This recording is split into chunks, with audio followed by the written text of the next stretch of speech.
मृदा के प्रकार पढ़े थे। मृदा मुख्य रूप से 6 प्रकार की होती है। पहला नंबर था जलोढ़ मृदा, दूसरा था काली मृदा, तीसरा था लाल या पीली मृदा, उसके बाद है मरुस्थलीय मृदा और पर्वतीय मृदा। ये मृदा का प्रकार पढ़े थे। 4 प्रकार उस दिन बताए थे पिछले क्लास में। एक बार फिर से नाम सुन लीजिए। नंबर 1 जलोढ़ मृदा, नंबर 2 काली मृदा, नंबर 3 लाल या पीली मृदा, नंबर 4 लेटेराइट मृदा, नंबर 5 मरुस्थलीय मृदा, नंबर 6 पर्वतीय मृदा।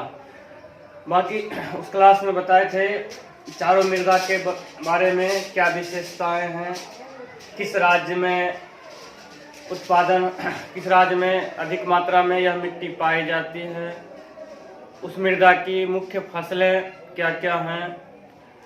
आज हम लोग 2 और मृदा के बारे में पढ़ेंगे, जो कि पिछले क्लास में 4 मृदा के बारे में पढ़ चुके थे।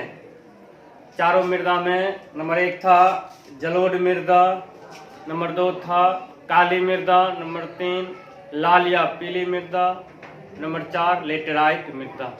यहाँ तक क्लास हो चुके थे। आज है मरुस्थलीय मृदा।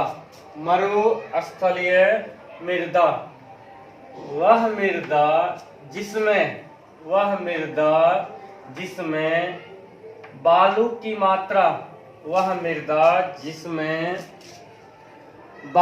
मात्रा अधिक पाई जाती है तथा ह्यूमस की मात्रा कम पाई जाती है, उसे मरुस्थलीय मृदा कहते हैं।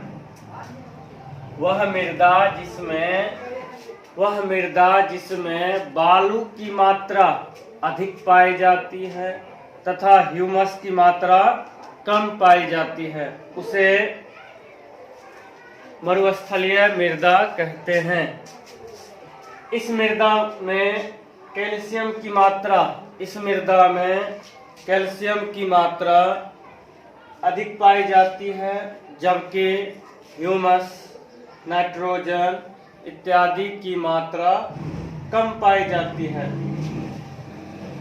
इस मृदा की मुख्य फसलें में चावल, गेहूं, कपास इत्यादि हैं। यह मृदा मुख्य रूप से पश्चिमी राजस्थान, कच्छ, पश्चिमी हरियाणा तथा दक्षिणी पंजाब में पाया जाता है। मरुस्थलीय मृदा वह मृदा जिसमें बालू की मात्रा अधिक पाई जाती है तथा ह्यूमस की मात्रा कम पाई जाती है।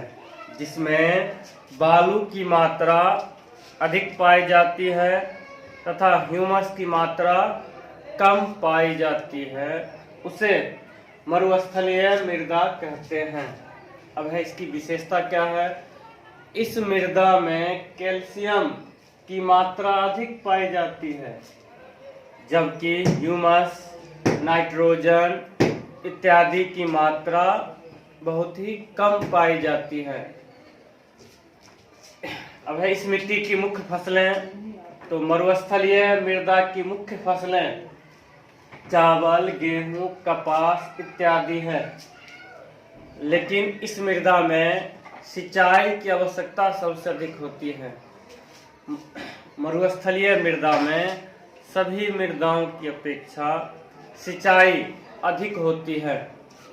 सभी मृदा की अपेक्षा इस मृदा में सिंचाई की आवश्यकता अधिक पड़ती है। यह मृदा मुख्य रूप से पश्चिमी राजस्थान, जबकि राजस्थान पूरा रेगिस्तान की तरह है, लेकिन कुछ भागों में फसल भी उगाए जाते हैं। तो मुख्य रूप से ये पश्चिमी राजस्थान में, कच्छ, पश्चिमी हरियाणा तथा दक्षिण पंजाब में पाई जाती है। ये था मरुस्थलीय मृदा। मरुस्थलीय मृदा किसे कहते हैं? वह मृदा जिसमें ह्यूमस की मात्रा कम पाई जाती है तथा बालू की मात्रा अधिक पाई जाती है। या इसको ऐसे ही बोलेंगे, वह मृदा जिसमें बालू की मात्रा अधिक पाई जाती है तथा ह्यूमस की मात्रा कम पाई जाती है, उसे मरुस्थलीय मृदा कहते हैं। इस मृदा की विशेषता क्या है? इस मृदा में कैल्शियम की मात्रा अधिक पाई जाती है, जबकि ह्यूमस, नाइट्रोजन इत्यादि तत्वों की कमी पाई जाती है। इस मृदा की मुख्य फसलें क्या है? तो इस मृदा की मुख्य फसलें गेहूं, चावल, कपास इत्यादि हैं। अब है यह मृदा किस राज्य में पाया जाता है? तो यह मृदा मुख्य रूप से पश्चिमी राजस्थान, कच्छ, पश्चिमी हरियाणा, दक्षिणी पंजाब इत्यादि राज्यों में पाया जाता है, या इत्यादि राज्यों में इस मृदा का विस्तार है। नंबर 6 है पर्वतीय मृदा। पर्वतीय मृदा पर्वत से बना है। पर्वतीय मृदा वह मृदा जिसमें ह्यूमस की मात्रा अधिक पाई जाती है। ह्यूमस की मात्रा अधिक पाई जाती है तथा पोटास, फास्फोरस तथा चूना की मात्रा कम पाई जाती है, उसे पर्वतीय मृदा कहते हैं। पर्वतीय मृदा में पेड़ पौधे अधिक पाए जाते हैं। हम जानते हैं कि ह्यूमस कैसे बनता है। पेड़ पौधे के पत्ते या पेड़ पौधे के सड़ने गलने से मिट्टी की ऊपरी परत पर जमा हो जाते हैं, जो ह्यूमस कहलाता है। तो पर्वतीय मृदा में पर्वतों पर सघन वन पाए जाते हैं, वृक्षों का अधिक मात्रा पाए जाते हैं, जिसके कारण यहाँ ह्यूमस की मात्रा अधिक पाई जाती है। तो वह मृदा जिसमें ह्यूमस की मात्रा अधिक पाई जाती है तथा पोटास, फास्फोरस और चूना की मात्रा कम पाई जाती है। पोटास, फास्फोरस तथा चूना की मात्रा कम पाई जाती है, उसे पर्वतीय मृदा कहते हैं। यह मृदा मुख्य रूप से पर्वतीय क्षेत्र में पाए जाते हैं। पर्वतीय क्षेत्र जैसे जम्मू कश्मीर, हिमाचल प्रदेश, असम, अरुणाचल प्रदेश इत्यादि राज्यों में पाए जाते हैं। इस मृदा की मुख्य फसलें में फलों के बागान, इसके अलावा चावल और गेहूं का भी उत्पादन होता है, जबकि सबसे अधिक उत्पादन फल होते हैं। जैसे जम्मू कश्मीर में देखिएगा, जम्मू कश्मीर में सेब, नारंगी इत्यादि, हिमाचल प्रदेश में नारंगी या संतरा बड़े पैमाने पर उत्पादन होता है। कारण यहाँ पर्वतीय मृदा है और पर्वतीय मृदा फलों के उत्पादन के लिए सबसे उपयुक्त मृदा मानी जाती है। तो पर्वतीय मृदा किसे कहेंगे? वह मृदा जिसमें ह्यूमस की मात्रा अधिक पाई जाती है तथा पोटास, फास्फोरस तथा चूना की मात्रा कम पाई जाती है, उसे पर्वतीय मृदा कहते हैं। यह मृदा मुख्य रूप से पर्वतीय क्षेत्र, जो भी पर्वतीय क्षेत्र हैं, जैसे जम्मू कश्मीर, हिमाचल प्रदेश, असम, अरुणाचल प्रदेश इत्यादि राज्यों में पाया जाता है। यह मृदा मुख्य रूप से फल, चावल तथा गेहूं उत्पादन में उपयुक्त मृदा मानी जाती है। ये 6 प्रकार की मृदा बताए। पिछले क्लास में 4 मृदा था और आज 2 मृदा। कौन कौन? मरुस्थलीय मृदा और पर्वतीय मृदा। मरुस्थलीय मृदा किसे कहेंगे? वह मृदा जिसमें बालू की मात्रा अधिक पाई जाती है तथा ह्यूमस की मात्रा कम पाई जाती है, उसे मरुस्थलीय मृदा कहते हैं। इस मृदा में कैल्शियम की मात्रा अधिक पाई जाती है तथा ह्यूमस, नाइट्रोजन इत्यादि की मात्रा कम पाई जाती है।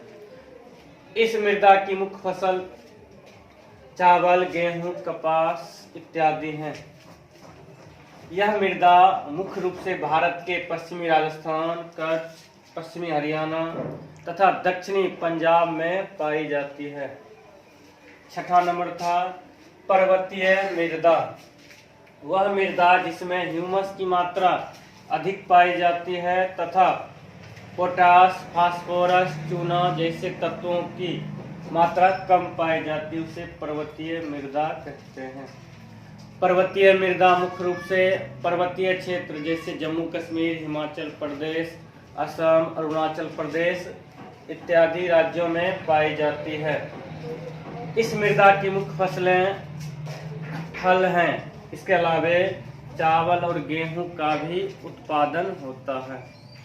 ये कुल मिलाकर 6 प्रकार की मृदा हो गए। उसके कौन कौन से मृदा किस राज्य में पाए जाते हैं, किस फसल के लिए सब ज़्यादा उपयुक्त मानी जाती है, ये सारा डिटेल हो गया। आप लोग ऐसे नोट कर लीजिए।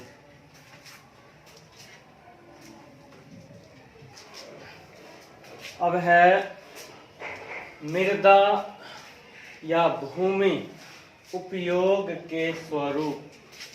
भूमि का हम लोग किस तरह से उपयोग करते हैं, भूमि उपयोग के स्वरूप क्या क्या उपयोगी है भूमि। तो सबसे पहला भूमि का उपयोग वनों में होता है।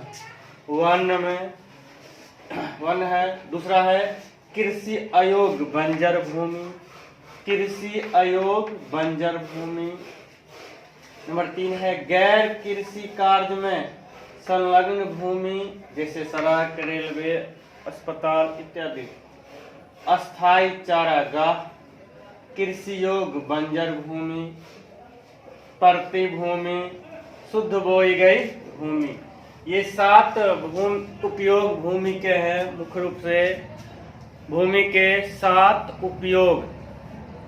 पहला उपयोग है वन।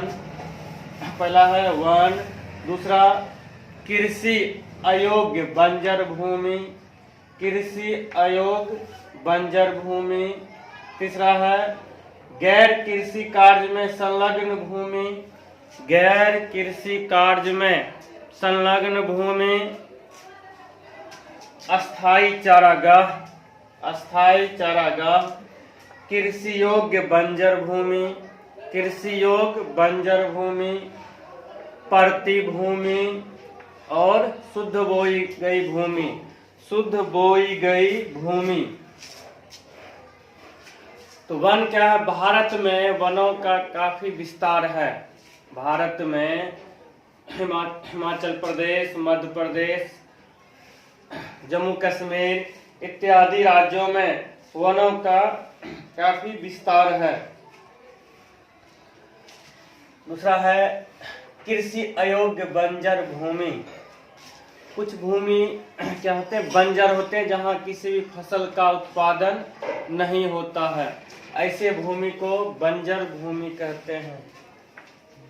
कुछ भूमि फसल उत्पादन के लिए उपयुक्त नहीं होते हैं, वह बंजर भूमि होते हैं, अर्थात कृषि अयोग्य बंजर भूमि। उसमें किसी भी हालत में कितना भी खनिज पदार्थ तत्व डालें, फसल का उत्पादन नहीं हो सकता, इसलिए कृषि अयोग्य बंजर भूमि। अब है गैर कृषि कार्य में संलग्न भूमि। भारत में गैर कृषि में संलग्न भी भूमि है। जैसे सड़क का निर्माण जब होता है तो भूमि पर ही किया जाता है। खेतों के बीचों बीच रेलवे का निर्माण होता है, तो वो कृषि योग्य भूमि था, लेकिन उस पर रेलवे, सड़क इत्यादि का निर्माण होने से वह क्या हुआ? गैर कृषि कार्य में संलग्न हो गया, जबकि पहले से कृषि कार्य में संलग्न था। अब उस पर रेलवे का निर्माण हो गया, सड़क का निर्माण या घरों का निर्माण, बड़े बड़े बिल्डिंग का निर्माण, हॉस्पिटल का निर्माण इत्यादि। अब है अस्थाई चारागाह। भारत में अत्यधिक मात्रा में पशुधन है, अत्यधिक पशुधन है, अतः उनके लिए अस्थाई चारागाह की व्यवस्था किया गया है। चारागाह वह स्थान होता है जहाँ गाय भैंस अन्य जानवरों को चारा मतलब चारा उपलब्ध कराया जाता है, खाना पूर्ति के लिए जगह छोड़ा जाता है, वहाँ चारागाह होते हैं। हम लोगों के यहाँ चारागाह नहीं उपलब्ध है। कुछ लोग सड़क के किनारे गाय भैंस का चारा उपलब्ध कराते हैं, जबकि कुछ राज्यों में इसके लिए स्पेशल चारागाह की व्यवस्था किया गया है कि उतने क्षेत्र में केवल चारागाह हो जहां जानवरों के लिए भोजन उपलब्ध हो सके। कृषि योग्य बंजर भूमि। अब है कृषि योग्य बंजर भूमि। इस भूमि के अंतर्गत वैसे क्षेत्र आता है जहां कृषि के योग्य है, जो भूमि कृषि के योग्य है लेकिन वहां खेती नहीं की जाती है, वहाँ खेती नहीं की जाती है, तब क्या होता है, वह कृषि योग्य भूमि के अंतर्गत आता है। अब है परती भूमि। परती भूमि जबकि वो कृषि के लायक है या अन्य काम के लिए उपयुक्त होने लायक भूमि है, लेकिन किसी भी प्रकार का कार्य का संपादन नहीं होता है, किसी भी कार्य का संपादन नहीं होता है, ऐसे भूमि को परती भूमि कहते हैं।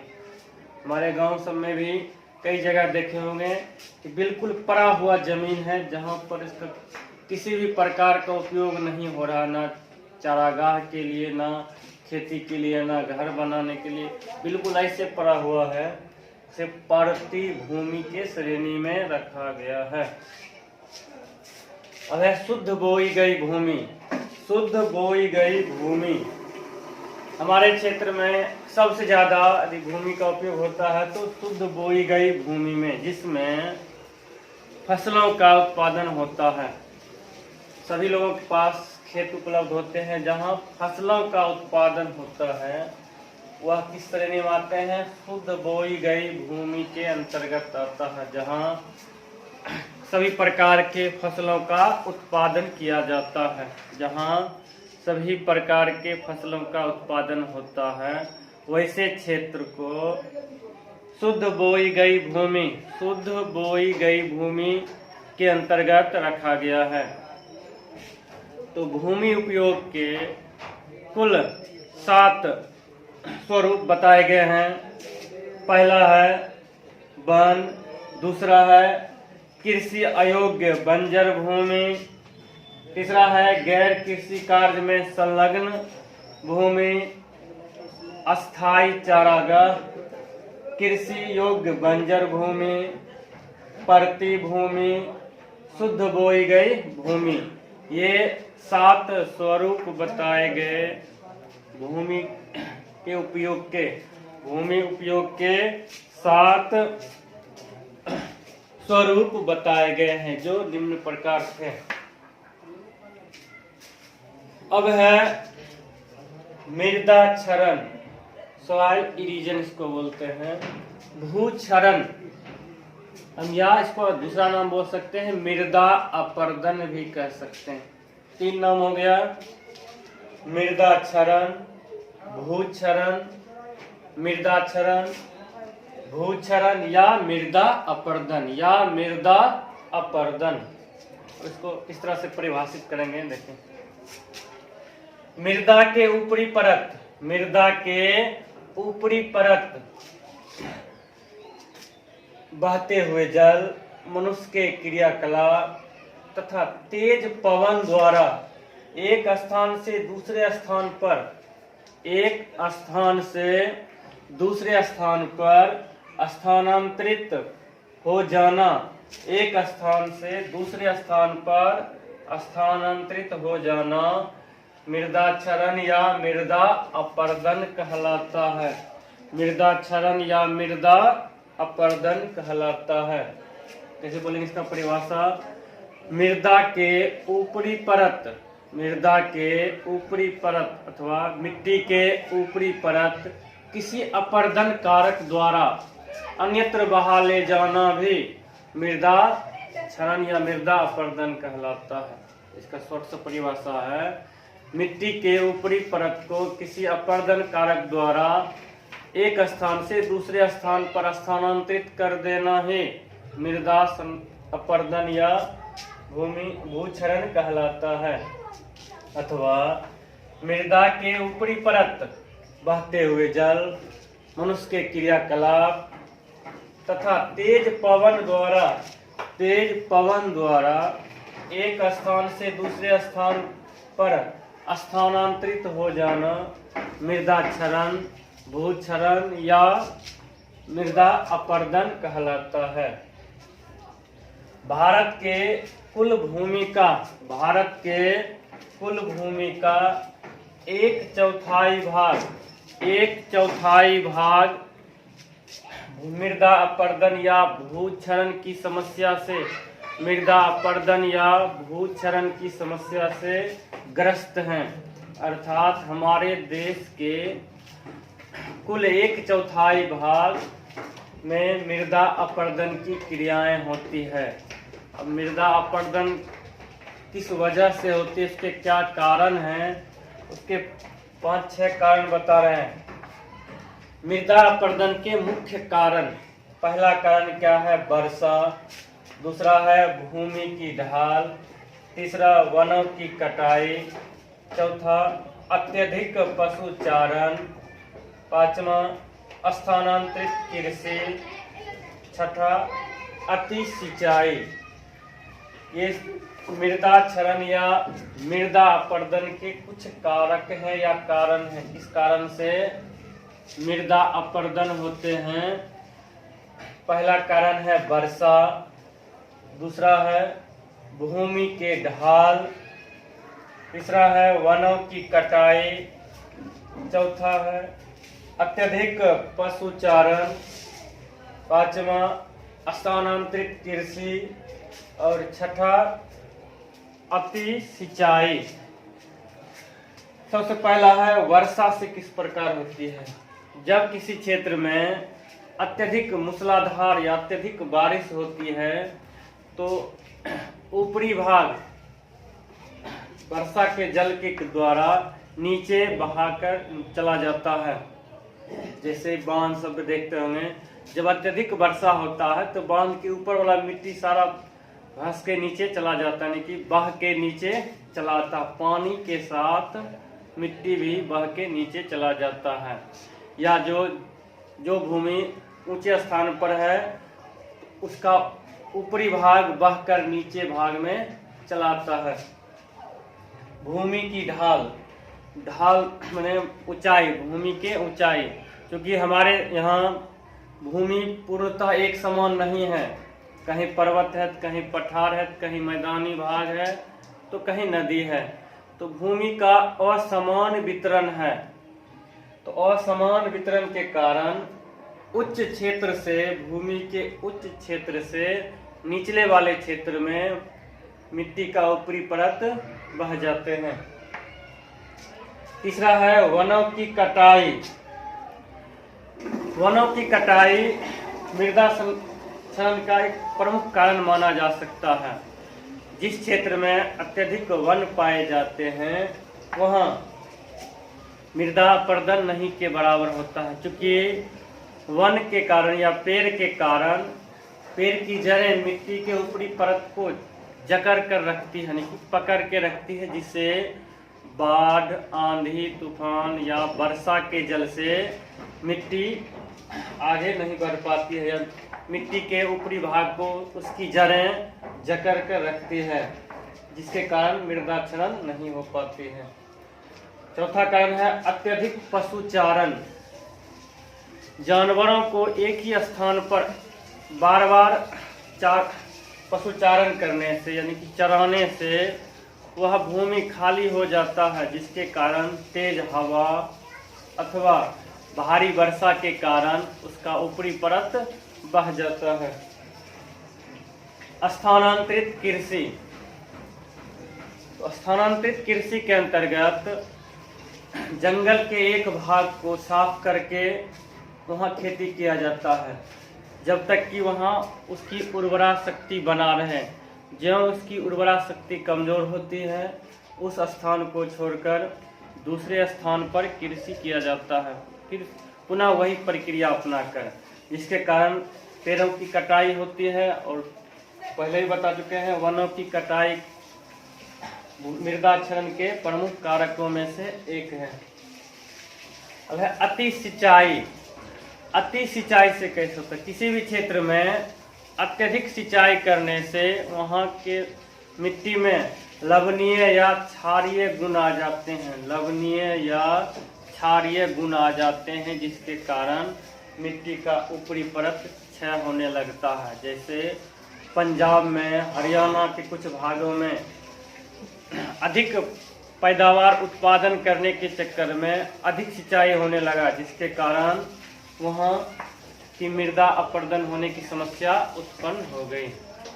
ये 6 कारण थे मृदा अपरदन के: वर्षा, भूमि की ढाल, वनों की कटाई, अत्यधिक पशुचारण, स्थानांतरित कृषि और अति सिंचाई। अब हो गया मृदा अपरदन।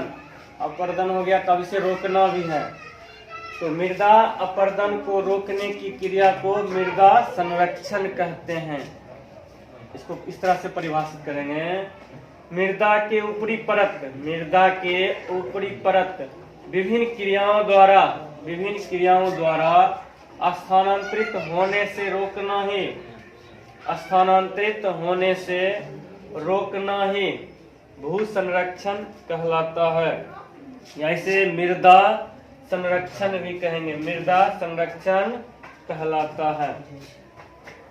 मृदा के ऊपरी परत विभिन्न क्रियाओं के अंतर्गत में, जैसे बहते हुए जल, मनुष्य के क्रियाकलाप, तेज पवन, पशुचारण इत्यादि के द्वारा स्थानांतरित होने से, एक स्थान से दूसरे स्थान पर जाने से रोकना ही भूक्षरण या मृदा संरक्षण कहलाता है।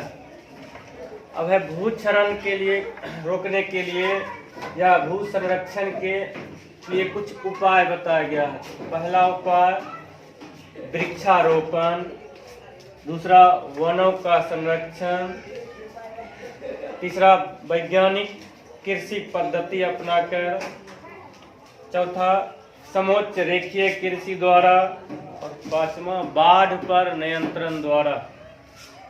पहला वृक्षारोपण, दूसरा वनों का संरक्षण, तीसरा वैज्ञानिक कृषि पद्धति अपनाना, चौथा समोच्च रेखीय कृषि और पांचवा बाढ़ पर नियंत्रण। इन क्रियाकलापों को अपनाकर मृदा संरक्षण किया जा सकता है या मृदा अपरदन को रोका जा सकता है। तो भूक्षरण या भू संरक्षण, मृदा संरक्षण एक ही हुआ। मृदा संरक्षण किसे कहते हैं? मृदा के ऊपरी परत के विभिन्न क्रियाओं द्वारा स्थानांतरित होने से रोकना ही भू संरक्षण कहलाता है। तो यहाँ तक कंप्लीट हो गया। मृदा क्या है, मृदा निर्माण की प्रक्रिया, भारत में कितने प्रकार की मृदा पाई जाती है, मृदा के क्या उपयोग के स्वरूप हैं, मृदा क्षरण क्या है, मृदा संरक्षण क्या है, इन सभी टॉपिक को किताब से भी रीडिंग देना है और साथ साथ इस थ्योरी को भी बढ़िया से पढ़ना है।